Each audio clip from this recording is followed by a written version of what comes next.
It is said that the first sport, the original main event that thrilled the masses, considered the greatest spectacle of all, was the fight.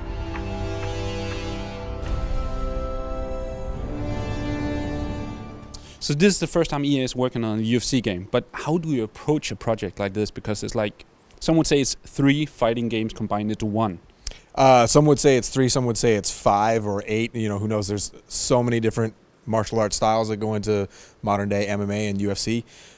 So it's a complicated task. It's certainly a lot more complicated than Fight Night, which is what I've worked on in the past and what a lot of the development team has worked on in the past. But you know, one of the first things you do is, you know, educate yourself as much as possible about the sport. Thankfully, we didn't have to do a great deal of that because a lot of the people on the team are huge UFC fans to begin with. So you know, getting the opportunity to work in this game was just like it was just a big win. So, but you know, yeah, research. Look at the games that existed before. Look at the sport itself. Come up with a plan, and get it done. Yeah, because I was thinking. Definitely one of the most approachable things about the UFC as a sport is the striking. Everyone gets the striking, everyone gets the knockouts, it looks amazing, everything. A bit more underappreciated, I would say, is the grappling. And I could imagine that would also be a problem when developing a game like this. Yeah, it's certainly, you know, everybody understands like punching in the face. If you walk down the hall and you make a fist and threaten somebody with it, they will probably like run or block, yeah. Or, you know, but if you know, shot for a double leg takedown and started putting a Kimura on them, they would probably just scream, you know, and call for help and not know how to defend it properly.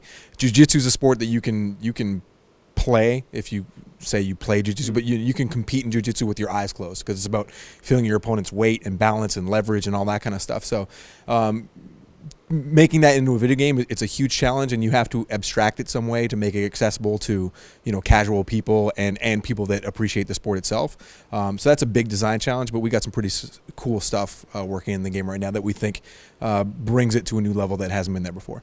But in educating people when they come to this new game, you also sort of have the option of make them appreciate the sport from every kind of I mean, even the ground game or striking or anything. Is that something that you have put into the tutorials, or do you just, you know, let the sport itself take care of that? No, definitely with a game like this, tutorials are a very important part.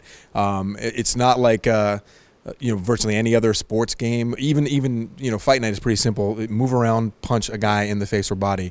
You know, whether if it's hockey or basketball or soccer, move around, kick, pass a ball.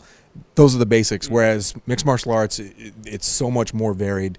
The clinch game, the ground game, jiu-jitsu, wrestling, striking, Muay Thai. So tutorialization, educating the user how to do all those things is a very important part, and we'll make sure that's part of the initial experience, so that, hey, the first time you boot up the game, we're not just going to throw you into the lion's den and expect you to figure out a Brazilian Jiu-Jitsu video game. Like, you know, we'll show you the basics and let you get your sort of feet wet, so to speak, before you just jump right into the deep end and start trying to stay alive against a roster of UFC killers. Yeah, and again, the whole thing about educating the potential players of this game. How have you done that with the different fighters? Because I, as a huge UFC fan, know pretty much what every fighter stands for in the UFC. But again, if I just wanted to go into play and I wanted to play a striker, how do you tell new players about that?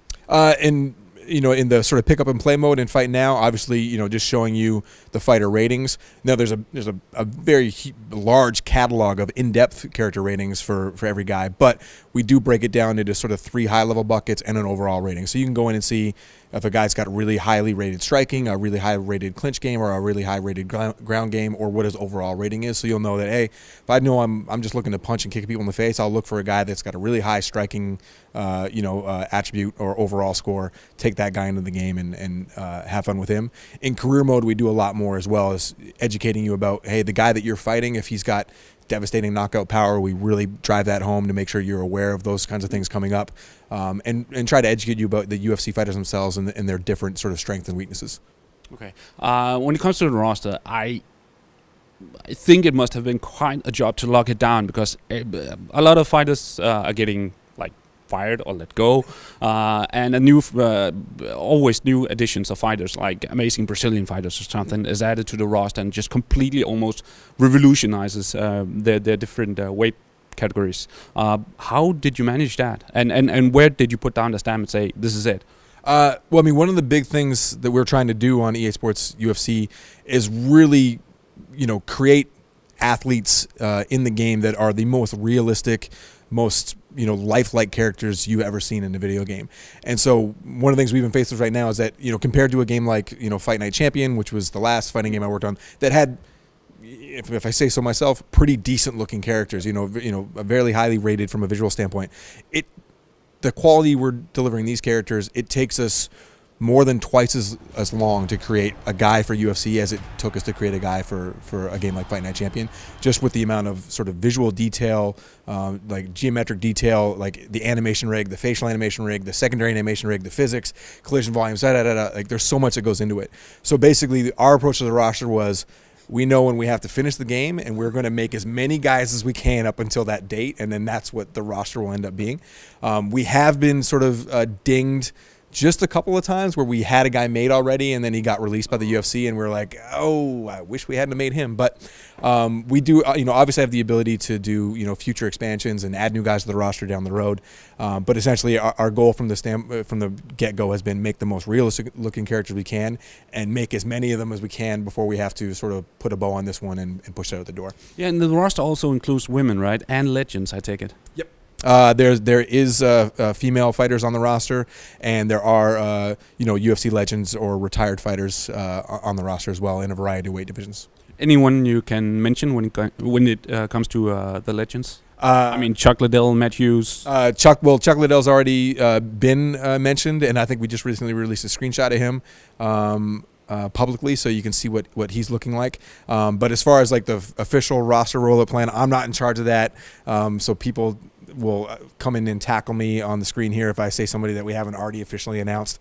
But there's definitely there's UFC legends, retired guys, a lot of the certain current top contenders. It's a very strong roster. You'll have a lot of fun and a lot of guys to choose from in terms of getting in the octagon. How about the career mode? I mean, the career mode was a huge part of the Fight Night games, especially. How does that work in the new UFC game? I mean, it's very similar in many respects, in the sense that you start your own UFC career and get matchmaking offers from UFC matchmaker Joe Silva. He tells you who you're going to fight next. You train for that fight, get in the octagon, see if you win or lose, develop your fighter, learn new ability, learn new skills, gain new abilities, increase your sort of physical fitness.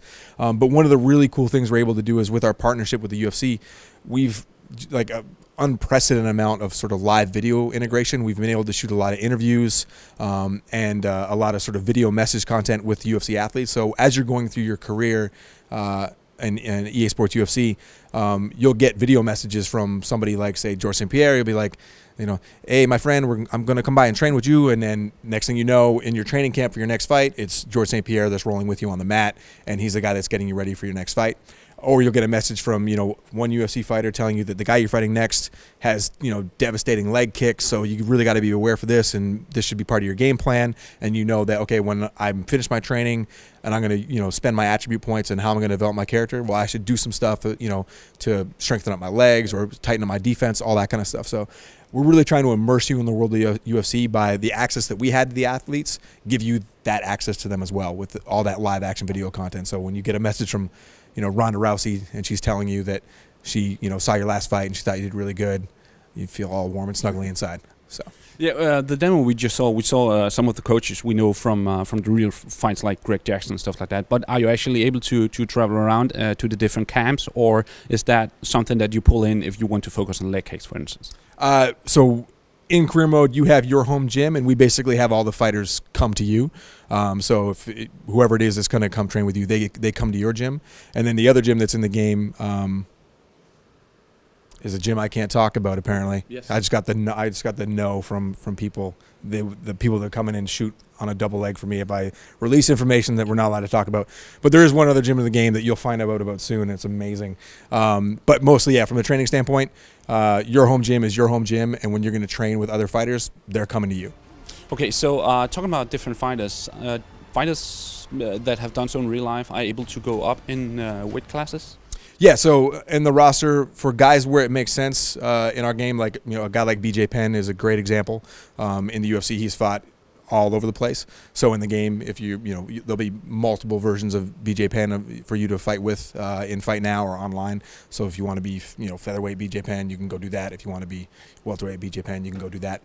So for guys where it makes sense, we do that. For guys where it doesn't, like maybe Roy Nelson, we don't. So. So online, what options do you have there? I mean, are you able to set up tournaments or? Well, we do have a fairly robust suite of online features. There are tournaments. As far as how they're set up, we're not really getting into details of that yet, but one of the things we're trying to make sure that that exists in our online experience is that we have really strong matchmaking, so that if you're just starting out online, we're not going to throw you into a match against somebody that's already fought 3,000 fights and has all kinds of accolades and just deadly techniques. So we want to make sure that anybody who picks up the game, they're going to be going in and competing against people that are on a similar level to them as much as possible, because that's a really important thing for online experience. You don't want to turn people off by saying like, hey, guess what? Welcome to EA Sports UFC, and here's like a den of lions and bears that's going to tear you apart your very first time, because people won't want to stick around for that. So we try and make sure that the matchmaking is really strong. That's a big thing. And then there's a lot of there's a couple of modes that allow you to either personalize your experience or really just go in there and try and prove you're the best. Okay, so final question for people who associate fighting games with Street Fighter and Mortal Kombat and stuff like that. If they were to go into this game, why should they do that? And what do you think is the most compelling feature besides this being real life fighting? Well, I mean, if you're really looking for fireballs, then we don't have anything for you. But what we do have for you is really the most realistic looking athletes in any video game today. The level of detail and realism and recreation of human physiology that we're doing in EA Sports UFC is just something that's unprecedented. So if you want to see the most realistic characters beat each other up in an authentic sport, and this is not to say that there's not some crazy moves that you can do in our game that are Street Fighter-esque. A guy like Anthony Showtime Pettis, he'll jump off the cage and roundhouse kick you in the head, and that's pretty Street Fighter-esque. So you have all those fighting moves on the most realistic characters. It's different than a Street Fighter experience, but it can easily be just as fun and just as competitive and just as intense.